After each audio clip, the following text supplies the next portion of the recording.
इस वीडियो में जिस ड्रग का मैं रिव्यू कर रहा हूं वो एक शरबत है जिसको हम एरोसेफ के नाम से जानते हैं, मार्केट में ही आता है।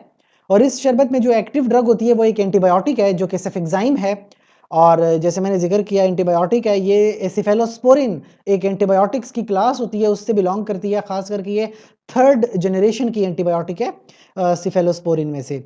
और ये जो शरबत होता है ये बैक्टीरिया के अंदर जाके जो बैक्टीरिया की वॉल होती है उस वॉल को इस तरह से तोड़ देता है कि बैक्टीरिया मर जाता है।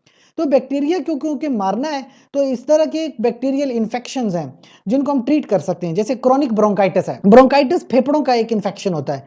आप उस इन्फेक्शन को ट्रीट करने के लिए इस मेडिसिन का इस्तेमाल करते हो।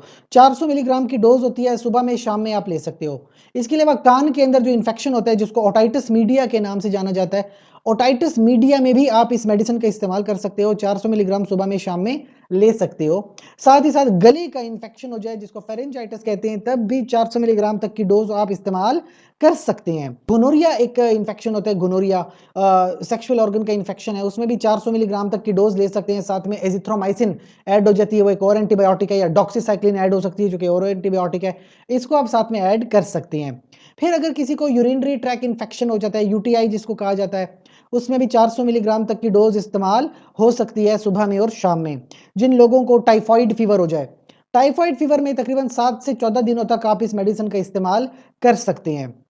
इस तरह मुख्तलिफ तरह के इन्फेक्शंस हैं जहाँ पे एरोसेफ डीएस इस्तेमाल हो रही है। लेकिन चंद एक बातें जो आपको बताना ज़रूरी है कि कभी भी इंसान एंटीबायोटिक यूज़ करे तो एक चीज़ बड़ी एक्सपेक्टेड होती है कि उसको डायरिया हो जाता है। एंटीबायोटिक से अक्सर लोगों को डायरिया होता है, ये बड़ा कॉमन एक साइड इफेक्ट होता है। या पेट में दर्द हो जाता है, या जो है कभी कभी फंगल इन्फेक्शंस हो जाते हैं, कभी कभी बुखार हो जाता है, मतली होती है, उल्टियाँ आती हैं। इसलिए फिर इसको एक फ्लेवर दिया जाता है, ज़्यादातर आपको स्ट्रॉबेरी फ्लेवर में भी कभी कभी ये ड्रग मिल जाती है।